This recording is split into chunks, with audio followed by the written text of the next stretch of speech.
Minister, to say a few words to us, please. Well, thank you very much, and assalamu alaikum. Peace be upon you. Good morning.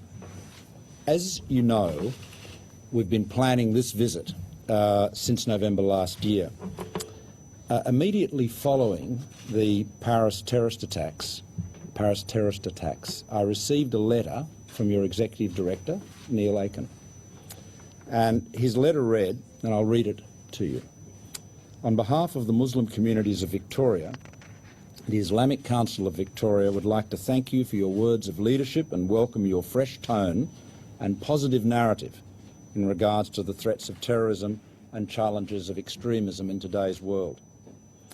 Neil said that, referring to the example of the respected Muslim leaders, including my friend, the Indonesian President, Joko Widodo, can only further our efforts in combating extremism and promoting better, more tolerant and mainstream understandings of Islam in the Muslim world. Now, I was so moved by that letter from you, Neil, that I read part of it to the world leaders at the G20 summit in Antalya, Turkey, and I committed to taking up your offer to visit. Now, I've been honoured also to be shown around the Islamic Museum of Australia earlier today by Ahmed Fahour, of course, who I know very well because he's the Chief Executive of Australia Post and I used to be the Communications Minister, and his brother Mustafa.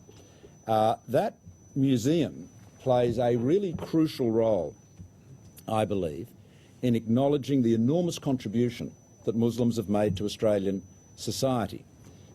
Going back to the Makassan fishermen who traded with Indigenous Australians in the 1600s, to the Afghan camel drivers and traders from what was then northwest India, who drove the camel trades which explored and supplied the deserts of Western and Central Australia, in fact building the first bit of long-distance telephonic infrastructure, the big telegraph line across Australia.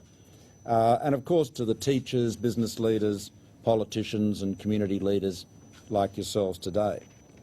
The museum vividly illustrates that throughout our history, Muslims have been at the forefront of innovation and education. And for more than 150 years, Muslims have formed an integral part of our nation, Australia, which is the most successful multicultural society in the world. And the glue that holds us together, that bonding agent, is mutual respect.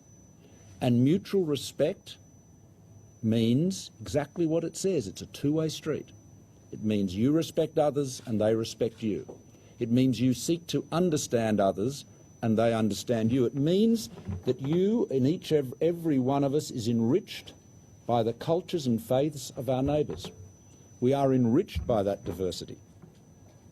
And you know, the museum tells the story with which I'm familiar of the great heights of Islam in Spain and indeed in the Ottoman Empire, when the really successful, artistically brilliant, brilliant in every respect, in terms of medicine, in terms of literature, I'm thinking of the Abbasid Caliphate, I'm thinking of the Umayyads in Spain, they were brilliant in large part because they were open societies. You know, it's a truism around the world. I mean, Deng Xiaoping made the same point about China when he opened up China in 1979. When a society is open and tolerant and diverse, when people from different faiths and different backgrounds can mix together and learn from each other, then it becomes so much stronger. And Islam has a very strong historical record in that regard, a fascinating record. I was talking earlier at the museum about some of the amazing collaborations, particularly one in Sicily with which I'm very familiar, with collaborations between Greek mosaicists and Arab mosaicists, combining to produce a building, a cathedral in fact, above Palermo, which is a jewel in its in a practical demonstration of that convivencia that was so evident in those days. So, going back to what Widodo says, President Widodo says, this is a critical part of the message that there is he, the leader of the largest Muslim country in the world, democratically elected. There's no one that can speak for more Muslims than he does. And what does he say? Indonesia proves that Islam, democracy, tolerance are compatible. And that's why I quoted him and encouraged him, as I do, as a good friend, to speak more about that. It's a great example, and I know that is a message that resonates with you, with the ICV. Now, there are 500,000 Muslims, or thereabouts, living in Australia. About 40% were born here, and the rest have migrated from 183 countries. And that's an important thing too, for every Australian to understand that the Islamic world is very diverse. It is found in many cultures and many backgrounds and so forth. It is a global faith, and it represents the diversity of the world. Now, I know that your community feels under pressure. I know that. The horrific acts of a small minority of extremists who defame and blaspheme your faith have cast a dark shadow across the world. These extremists have sought to sow discord by using a perverted interpretation of your religion, of Islam, to inspire hatred between Sunni and Shia Muslims and to drive a wedge between Muslims and non-Muslims. The vast majority of Daesh's victims worldwide have been Muslims. The aim of those extremists is to divide us and to use religion as a vehicle to promote their violent nihilism. And we will not let them win. We won't. I know we won't. And I know you won't. You will be as committed to us, to this common cause of maintaining our solidarity in the face of these terrorists. Because, my friends, the richness of our diversity is our nation's greatest strengths, and we have to protect it and defend it dearly. Now, I want to emphasise to each and every one of you that the Australian Muslim community is respected and valued, and we do not consider or talk about or contemplate the Muslim community solely through the prism of security. You are an integral part of an Australian family that's bound together by the shared values of freedom, democracy and the rule of law, and the foundation of all of that is mutual respect. That mutual respect is the key. And you know, what a great, remarkable country we have, that nobody can look in the mirror and say, I don't look like an Australian, because Australians look like every race, every culture, every religion. We are not defined by religion or race. We are defined by a commitment to common political values, democracy, freedom, the rule of law, inherent in which, underpinning that which, is of course mutual respect. Now, the Holy Quran tells us, mankind, we created you from a single pair of a male and female, and made you into nations and tribes so that you might come to know one another.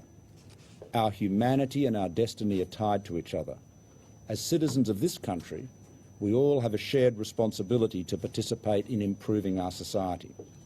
So I'm very pleased to be here today with the Minister for Social Services, Christian Porter, and I value the important work that Christian and his department play in fostering strong and resilient communities and ensuring that Australians of all backgrounds can work together to uplift our nation.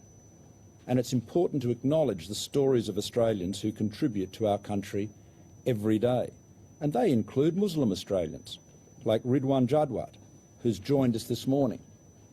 As we know, after living under racial segregation in apartheid South Africa, Ridwan migrated with his parents to Australia in 1981. After 18 years representing our country as a diplomat in the Australian Foreign Service, Ridwan joined my department last year and today is a senior official in Prime Minister and Cabinet's International Division, playing an important role in shaping and influencing Australian foreign policy. So I want to express my gratitude to all of you for serving your community and your country by building bridges of understanding, by speaking out against those who seek to hijack your faith, and by promoting harmony and cohesion in our society. We can all learn from each other. Working with our various communities of faith is a two-way street. Mutual respect is a two-way street. And in that vein, I'm really looking forward to meeting and talking with you, the accomplished young Muslim leaders who are gathered here today. You represent a new generation of leadership.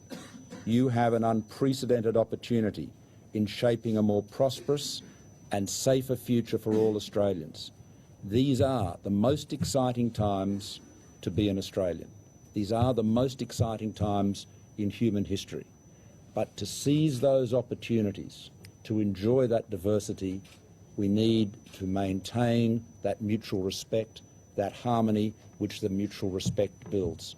I know you're committed to that, and Christian and I are looking forward to our discussion and your feedback and your ideas. So thank you very much indeed for welcoming us here today.